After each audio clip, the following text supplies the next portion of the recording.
जय हिंद प्यारे बच्चों, आप सभी का स्वागत है आपके अपने YouTube चैनल के विक्टोरिया अड्डा में। तो आज हम आप लोगों को पढ़ाने वाले हैं गॉस नियम के अनुप्रयोग। इसके पहले मैं आप लोगों को गॉस का प्रमेय या गॉस का नियम जो है उसे पढ़ा चुका हूँ। उस वीडियो को आप लोगों ने नहीं देखा है तो उसको अवश्य देखिएगा। तो पूरे वीडियो में अंत तक जरूर बने रहिएगा। यदि आप लोग चैनल पर नए हो तो चैनल को सब्सक्राइब, वीडियो को लाइक शेयर जरूर करना। तो चलिए आज हम लोग देखते हैं कि गॉस नियम के कितने अनुप्रयोग हैं। तो देखिएगा दोस्तों, गॉस नियम के कई अनुप्रयोग हैं।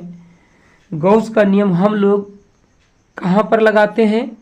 जिस पर आवेश की मात्रा समान रूप से वितरित होता है, तो हम लोग उस वस्तु में गॉस का नियम लगा करके वैद्युत क्षेत्र की तीव्रता ज्ञात करते हैं।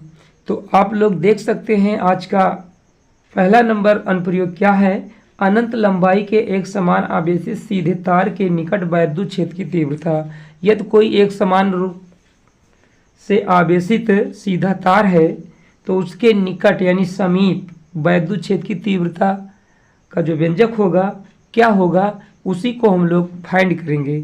तो चलिए हम लोग शुरुआत करते हैं। तो देखिए उसके लिए हम लोग क्या करेंगे, यहाँ पर आप लोग देख सकते हैं एक अनंत लंबाई का एक तार लिया गया है जिस पर समान रूप से आवेश की मात्रा को वितरित कर दिया गया है। जो प्लस का चिन्ह दिखाई दे रहा है ये आवेश की मात्रा को व्यक्त करता है। अब देखिएगा इससे r दूरी पर एक बिंदु P माना गया है जिस पर हमें क्या करना है, वैद्युत क्षेत्र की तीव्रता ज्ञात करना है। वह बिंदु इस तार से इस वाला r दूरी पर मान लिया गया है कि वह स्थित है।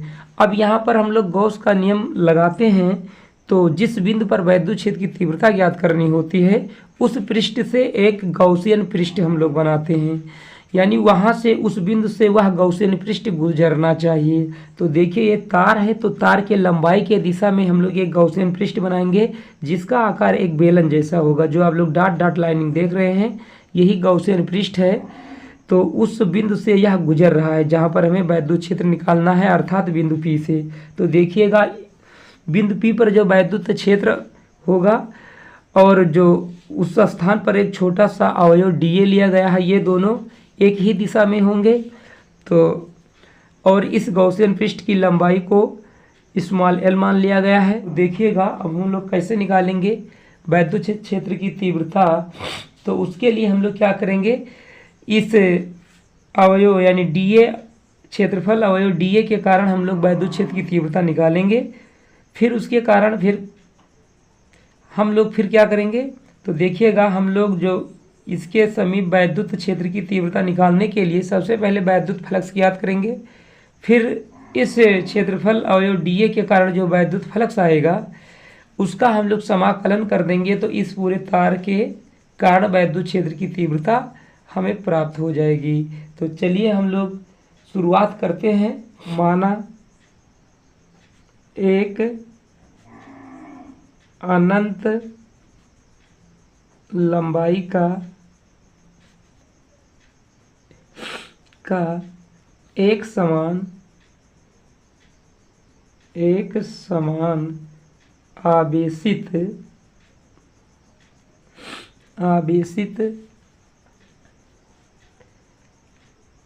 तार है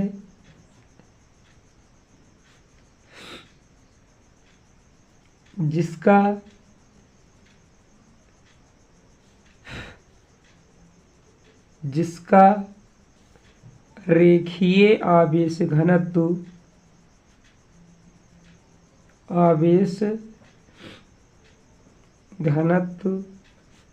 लैम्ब्डा है।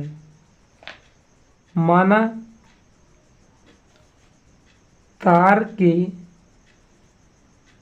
निकट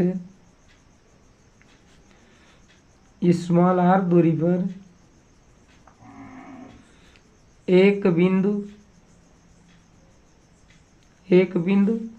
स्मॉल p, एक बिंदु P है जिस पर वैद्युत क्षेत्र की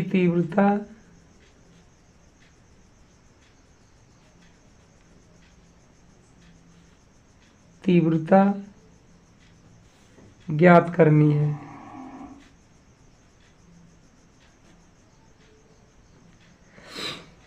अब चलिए देखिएगा दोस्तों, फिर हम लोग क्या करेंगे। अब इस क्षेत्रफल अवयव डी के कारण, इस छोटे से क्षेत्रफल के कारण हम लोग निकालेंगे वैद्युत फ्लक्स। तो देखिएगा, तो क्षेत्रफल अवयव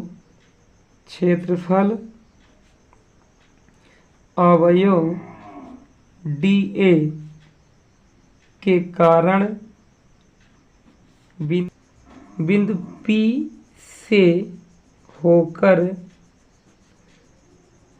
गुजरने वाला वैद्युत फ्लक्स।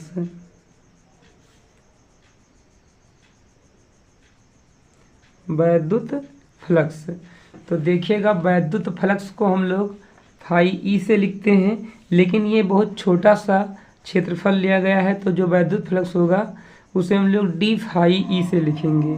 तो यहाँ पर देखिए, डी फाई ई बराबर वैद्युत फ्लक्स फाई ई बराबर क्या होता है, ई डॉट डी ए होता है। तो इतना हो जाएगा।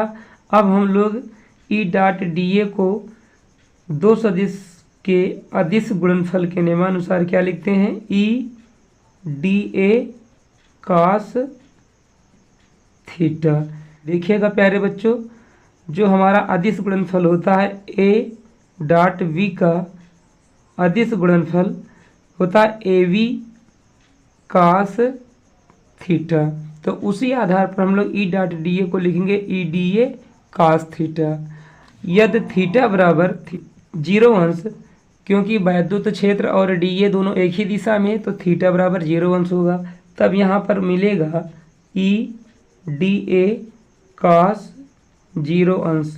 कॉस 0 अंश का जो वैल्यू होता है प्यारे बच्चों 1 होता है, तो यहाँ पर 1 रखेंगे। तो ई डी ए गुणे 1, और 1 से गुणा करने पर मिलेगा ई डी ए।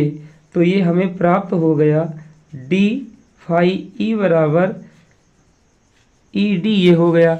अब देखिएगा, हम लोग क्या करेंगे, गॉसियन पृष्ठ जो ये बना हुआ है, देखिए ये गॉसियन पृष्ठ जो बना है, इसके कारण हम लोग निकालेंगे बिंदु P से होकर जाने वाला वैद्युत फ्लक्स।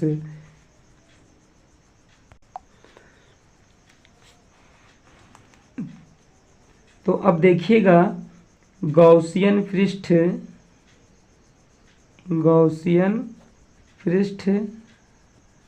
से होकर गुजरने वाला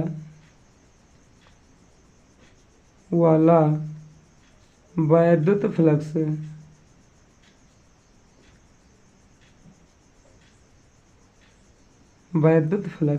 तो जो गॉसियन पृष्ठ से वैद्युत फ्लक्स गुजरेगा वो होगा फाई ई, मान लेते हैं phi E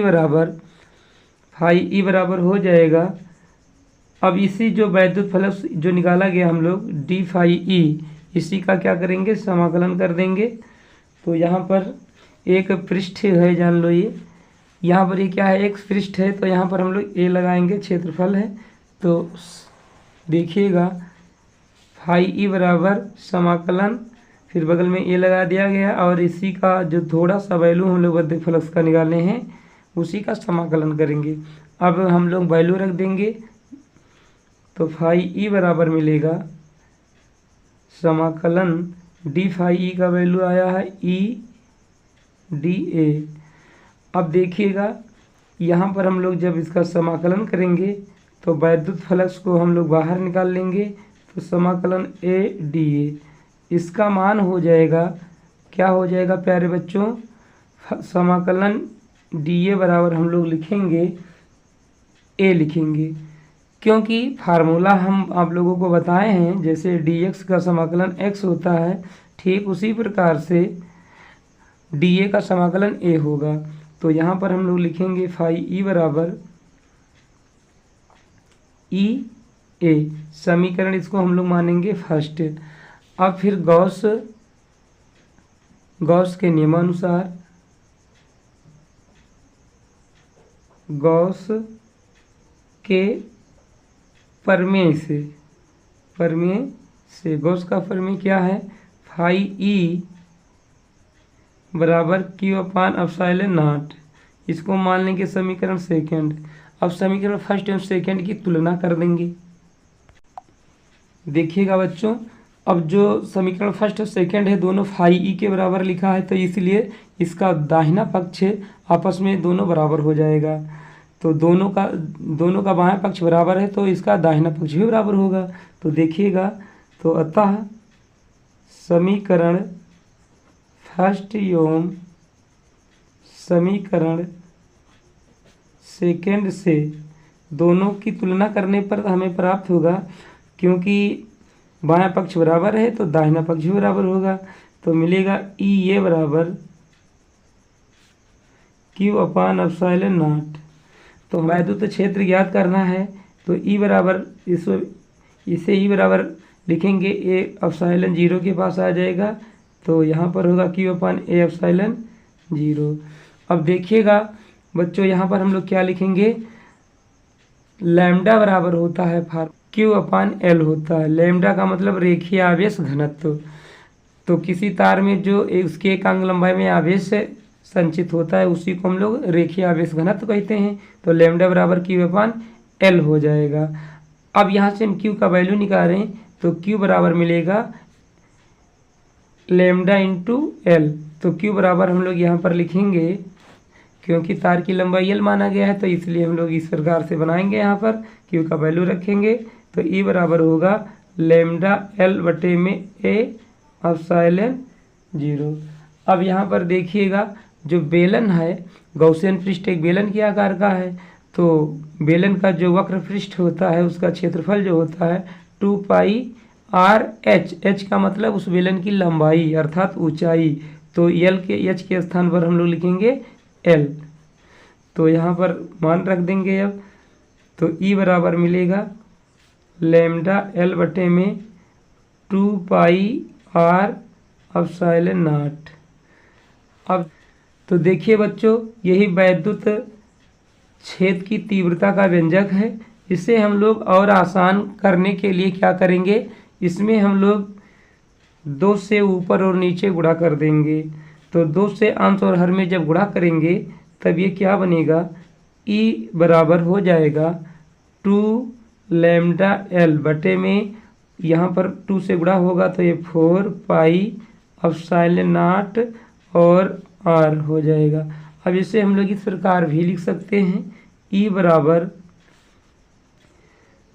1/4 pi epsilon not into, देखिएगा इंटू, तो यहाँ पर एल छूट गया है तो एल यहाँ पर लिखेंगे हम लोग। अब एल तो एल कैंसिल कर देंगे तो ये बन जाएगा लैम्डा बटे में 2 पाई आर एप्सिलॉन।